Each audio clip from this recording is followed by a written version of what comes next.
Hello cuties, welcome back to our channel. ఇక్కడ ఈ పప్పులన్నీ ఎందుకు పెట్టిందో తెలుసా మా అమ్మ?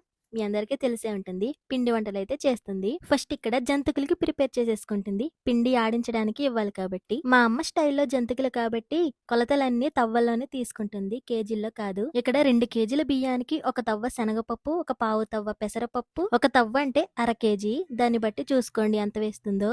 ఇలాగాని మీరు జంతికలు చేశారంటే చాలా క్రంచీగా, క్రిస్పీగా, ఇన్ని రోజులైనా మెత్తబడకుండా చాలా టేస్టీగా వస్తాయి. అలాగని సొంత డబ్బా అనుకోకండి. మేమెంత టేస్టీగా తింటున్నామో అలాగే మీరు తినాలని చెప్తున్నాను. ఇంకా ఈ పప్పులన్నీ కలిపేసి బాగా ఇంకా పిండి మిల్లుకైతే ఇచ్చేసిందమ్మా. ఈ పప్పులన్నీ వండడం ఒక ఎత్తు అయితే ఈ పిండ్లన్నీ ఆడించడం ఒక ఎత్తు అయిపోయింది మా ఊళ్ళో. మా ఊర్లో పిండ్లన్నీ ఆడే పెద్ద మర అయితే ఒకటి ఉంది.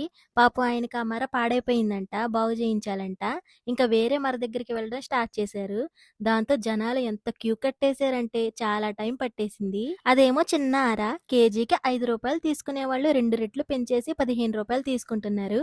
మీ ఊర్లో ఎంత తీసుకుంటున్నారు, ఎలా ఉందో చెప్పండి. అలాగే మామి జంతికల పిండిలోనే ఎండుమిరపకాయలు కూడా కలిపేసి ఇచ్చింది. వాళ్ళేమో ఆడము ఎండుమిరపకాయలు తీసేయండి అని చెప్పారు, వాళ్ళ మర పాడైపోతుందని. అందుకని ఎండుమిర్చి తీసేసిందమ్మ. ఇంకా పిండి ఇంటికి తీసుకురాగానే మా అమ్మ 2 పోర్షన్లుగా డివైడ్ చేసేసి మా చిన్నన్నయ్య మా అమ్మ కలిపేయడం ప్రారంభించారు. ఎండుమిర్చి తీసేసింది కాబట్టి అందులో 2 స్పూన్ల కారం, ఉప్పు, నువ్వులు, ఇంకా వాంతో వేడి చేసిన వేడి నీళ్లు వేసుకుని కలిపేసుకోవాలి.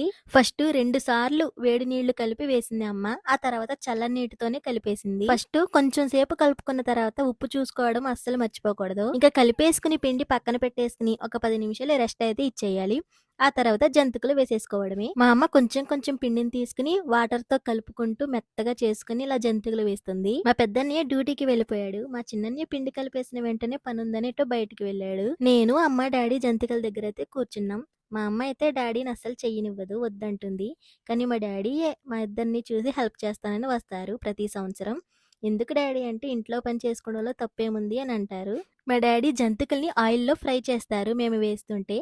అంతేకాకుండా డాడీకి జంతికలంటే చాలా ఇష్టం. 2 చోట్ల ఫ్రై అయ్యేలాగా మా డాడీ పర్ఫెక్ట్ గా వేస్తారు జంతికల్ని. చూసారా ఎంత కలర్ఫుల్ గా ఉన్నాయో, తింటే కూడా టేస్టీగా ఉంటాయి. కొన్ని జంతికలు కొన్ని రోజులు ఆగితే మెత్తబడిపోతాయి, కానీ ఇలా చూపించినట్టు చేస్తే చాలా క్రిస్పీగా ఉంటాయి ఎన్ని రోజులైనా సరే. ఈ జంతికలు మా అన్నయ్యలు, డాడీ, అమ్మ మాత్రమే తింటారు కాబట్టి నా కోసం అమ్మ సపరేట్ గా అరిసెలు అయితే వండుతుంది. జంతికల పిండి మరపట్టించడానికి చాలా టైం అయింది కదా, అందుకని చాలా లేట్ గా ప్రారంభించాం. అందుకని జంతికల పిండి కలిపి వేయడానికి సాయంత్రం 4 అయ్యింది పూర్తయ్యేసరికి. ఇంకా అప్పుడు లేచి భోజనం చేసి టీ తాగి మళ్ళీ అరిసెలకైతే రెడీ చేసేసాం. నెక్స్ట్ డే కూడా అరిసెలు వేసుకోవచ్చు, కానీ మా అమ్మ ఒక్కసారి పని మొదలు పెట్టిందంటే ఇంకా మధ్యలో ఆగే టైపు కాదు. మీరే చూస్తున్నారు కదా మా అమ్మ ఎంత ఎనర్జెటిక్ గా ఉందో. అంత పని చేసి కూడా చూడండి అరిసెలకి రెడీ అయిపోయింది. మా తెలివైన కుందేలు జంతికలకే టైం పట్టేద్దని తెలిసింది కాబోలు ఇలా కొబ్బరి, నువ్వులు, గసగసాలు కూడా రెడీ చేసేసింది, బెల్లం కూడా. ఎంతైనా అమ్మ అమ్మే అవుతుంది. ఇప్పుడు మా అమ్మ తన స్టైల్లో చేసే అరిసెలు అయితే చూసేయండి. ఇక్కడ 1 కేజీ బెల్లాన్ని ముక్కల కింద చేసేసి కొద్దిగా వాటర్ వేసి పాకం పట్టేస్తుంది.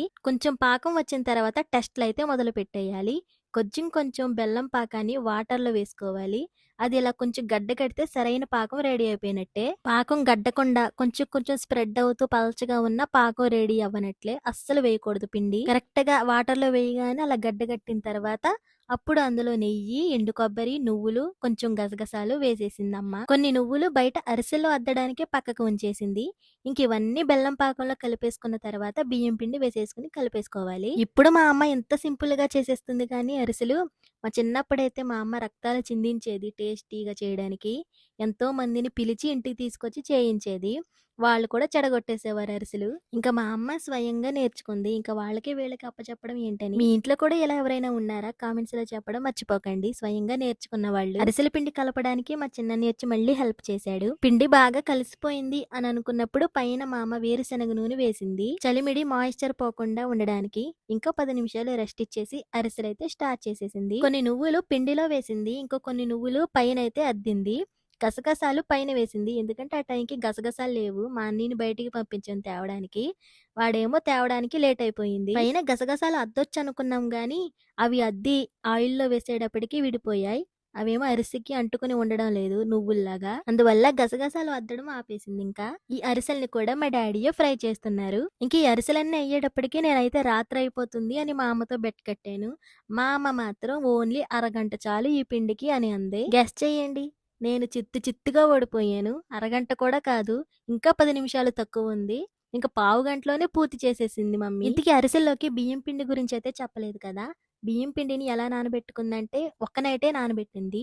సాయంత్రం నానబెట్టి తెల్లవారంగానే మరకిచ్చేసింది. 3 రోజులు నానబెట్టాలి, 5 రోజులు నానబెట్టాలి అలా అనేమీ లేదు. మొత్తం అరిసెలు సరిగ్గా వస్తాయా రాదా అన్నది ఈ బెల్లం పాకం మీదే ఆధారపడి ఉంటుంది. పోయినసారి వేసిన అరిసెలు బాగా మాడిపోయాయి ఫస్ట్ వేసిన 10 అరిసెలు.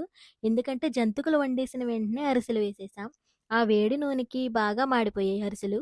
ఇప్పుడు అలా కాదు, చాలా పర్ఫెక్ట్‌గా అయితే అయినియి. అరిసెలు కంప్లీట్ అయిపోయినాయి కాబట్టి మిగిలిన పిండిలో నీళ్లు కలిపేసి మా అమ్మ ఇక్కిరి వేసుకుంటుంది. 50% అరిసెలు నా కోసం వేస్తే, ఇంకో 50% ఈ ఇక్కిరి కోసం వేస్తుంది అరిసెలు. ఇలాంటి ఇక్కిరి ఫేవరెటీస్ ఎవరెవరున్నారో కూడా చెప్పండి. చివరికి త్వరగానే పిండి వంటలన్నీ కంప్లీట్ అయిపోయాయి. ఇంకా అరిసెల్ని, జంతికల్ని మా అమ్మ అయితే ప్యాక్ చేసేస్తుంది. జంతికలు వేయగానే కేవలం 1 అవర్ మాత్రమే మూత లేకుండా బయట ఉంచాలి. 1 అవర్ తర్వాత గట్టిగా మూత బిగించేయాలి. మీరు సంక్రాంతికి పప్పలు వండేసుకున్నారా? అయితే కామెంట్స్‌లో చెప్పండి. వీడియోకి ఒక్క లైక్ ఇచ్చి ముందుకు పంపండి. Thank you. టాటా. బై.